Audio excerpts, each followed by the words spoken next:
Bonsoir, mes chers compatriotes mauritaniens. Dans quelques jours, le 28 novembre, jour de fête de l'indépendance pour certains Mauritaniens et jour de douleur, de malheur pour certains Mauritaniens. Le 28 novembre ne peut pas être une fête pour les Mauritaniens. Parce que nous savons que le 28 novembre, le sang a coulé, le sang des innocents, le sang des martyrs. 28 soldats mauritaniens qui ont défendu la Mauritanie, corps et âme, ont malheureusement été assassinés, pendus par des extrémistes mauritaniens du corps de l'armée mauritanienne. Ce jour-là ne peut pas être un jour de fête pour les Mauritaniens. Parce que la Mauritanie se compose, le peuple mauritanien se compose des négro-africains mauritaniens, des Haratin et des arabo-berbères. Toute personne qui est touchée parmi ces communautés ou qui est assassinée, nous devons tous être solidaires avec tout Mauritanien qui a été assassiné ou qui a subi de l'injustice. Mes chers compatriotes, le 28 novembre, c'est un jour de deuil pour toute la Mauritanie, un jour de malheur, un jour que les Mauritaniens n'oublieront jamais. La Mauritanie et les Mauritaniens ont subi un choc, ont subi un génocide. Parmi ces génocides, des déportations au Mali, au Sénégal, des innocents Mauritaniens. Ça, nous ne pouvons pas l'oublier et nous ne pouvons pas aussi l'accepter. Le 28 novembre a laissé des orphelins. Il a laissé des orphelins qui ont pleuré nuit et jour, qui attendent l'arrivée de leur père. Et malheureusement, ces papas n'arriveront jamais. Jamais. Le 28 novembre a laissé des veuves, des femmes innocentes, mauritaniennes, qui n'ont absolument rien fait de mal. Ils ont attendu pendant des nuits l'arrivée de leur mari. Mais malheureusement, ces Mauritaniens n'arriveront jamais. Pourquoi tout cela? Tout cela à cause d'une minorité d'extrémistes racistes qui ne veut pas que la Mauritanie soit unie, qui ne veut pas que la Mauritanie devienne un pays prospère, qui ne veut pas que la Mauritanie soit la Mauritanie de tous. Mauritaniens, Mauritaniennes, aujourd'hui, c'est la douleur qui nous envahit tous, sans exception de race ni d'ethnie. Depuis plus de 30 ans, la Mauritanie est gouvernée par ces extrémistes et racistes, malheureusement. Comme j'avais dit, Ould Taya, un jour, il chapeaute la présidence par Aziz, le président Aziz, et ce jour-là, ils ont choisi Ghazouani, le président Ghazouani. À chaque fois, c'est le même système. Ils changent de chapeau, mais malheureusement, c'est le seul système extrémiste et raciste qui nous gouverne. Aujourd'hui, nous demandons justice. Nous demandons justice à ces veuves et à ces orphelins qui, depuis plus de 30 ans, vivent au Sénégal et au Mali, sans pouvoir revenir dans leur pays. Ils vivent dans la misère, ils vivent dans l'ignorance, ils vivent dans la crasse, ils vivent dans la douleur, loin de chez eux, loin de leur ville, loin de leur village, loin de leur famille. Ça, nous ne pouvons pas l'accepter. Nous demandons justice à tout ce qui a été fait, à tous ces Mauritaniens qui ont subi des malheurs. Nous demandons justice vérité et réconciliation. Malgré toute cette souffrance, malgré ces assassinats et cette déportation, les négro-africains mauritaniens n'ont jamais essayé de déstabiliser la Mauritanie, ni par les armes, ni par autre chose. Les négro-africains mauritaniens, que vous le voulez ou non, je m'adresse ici aux extrémistes, ce sont des Mauritaniens authentiques et ils resteront toujours des Mauritaniens. Parce que nous, les Arabo-Berbères, nous les soutenons et nous demandons à tous les Arabo-Berbères de se démarquer de ce système raciste et extrémiste pour pouvoir bâtir une Mauritanie unie et prospère économiquement. Cette minorité qui nous gouverne, de racistes et extrémistes, a pris toutes les richesses de la Mauritanie pour leurs familles, pour leurs tribus, pour leurs enfants et pour leurs femmes. 90% de la population mauritanienne vivent dans la misère.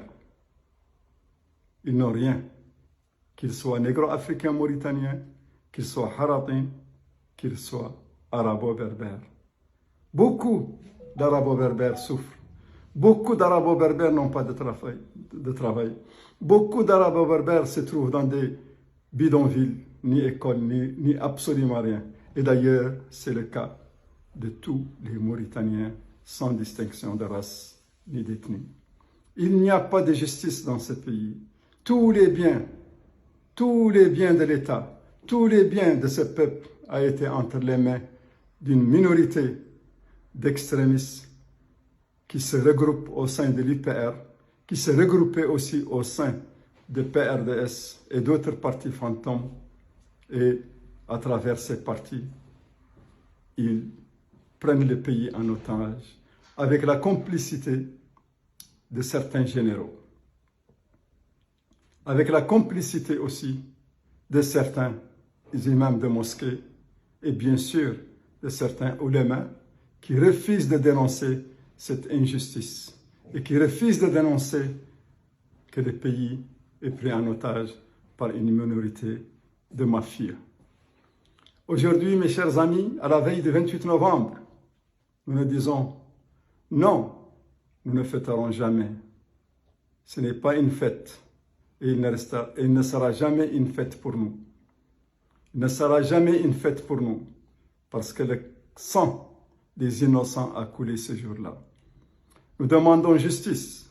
Nous demandons à tous les sages du monde, à toute la communauté internationale, à tous les gens de bonne volonté, à tous les gens épris de justice, de rendre justice à cette partie de la population qui a été meurtrie jusqu'à aujourd'hui. Les négro-africains ne demandent que vérité et réconciliation, justice, vérité et réconciliation. Pourquoi on leur refuse justice, vérité et réconciliation? Pourquoi? Ce malheur a eu lieu, ces crimes ont eu lieu, ce génocide a eu lieu. Et si les négro-africains ne demandent que justice, pourquoi ne pas leur donner justice? Il y a eu ces malheurs un peu partout dans d'autres pays. Il y a eu ces malheurs au Rwanda, en Afrique du Sud. Et pourtant, regardez actuellement le Rwanda et regardez l'Afrique du Sud. Juste une commission, justice, vérité et réconciliation. Mes chers compatriotes, ce qui m'étonne, c'est que nous sommes dans un pays musulman où l'islam interdit toute action contre des pauvres, une action d'injustice contre quiconque, même s'il n'est pas musulman, dans un territoire musulman. Et aujourd'hui, ce sont des musulmans qui ont assassiné des musulmans dans leur propre pays, au vu et au su de tous les Mauritaniens, de tous leurs enfants, de toutes leurs familles. Cela est inacceptable. Aucun négro-africain mauritanien depuis plus de 30 ans, malgré la souffrance qui les ronge, malgré toutes ces souffrances, malgré les pleurs des orphelins, les femmes, leurs maris qui ont été assassinés, les hommes, les citoyens mauritaniens qui ont été déportés dans un pays qui n'est pas leur pays, le Sénégal et le Mali, bien que nous respectons les deux pays, le Sénégal et le Mali. Ce qu'ils demandent, c'est la justice. Pourquoi refuser la justice? Personne ne doit refuser la justice. Reconnaître les torts, reconnaître les génocides, reconnaître ce qui s'est passé et enfin trouver des solutions pour régler tous ces problèmes dans un calme total. Les négro-africains n'ont jamais demandé de pendre qui que ce soit. Ils n'ont jamais demandé la pendaison des bourreaux. Jamais. Ils n'ont jamais demandé qu'on assassine. Ils n'ont jamais eu l'intention de prendre les armes contre leur propre pays parce qu'ils aiment l'autre pays. Ils aiment leur pays. C'est leur pays. Ils n'ont pas d'autre pays que la Mauritanie. C'est là où ils sont nés, sont grandis, ses ancêtres aussi, leurs ancêtres aussi. Donc, nous demandons au président de la République, avant qu'il soit trop tard,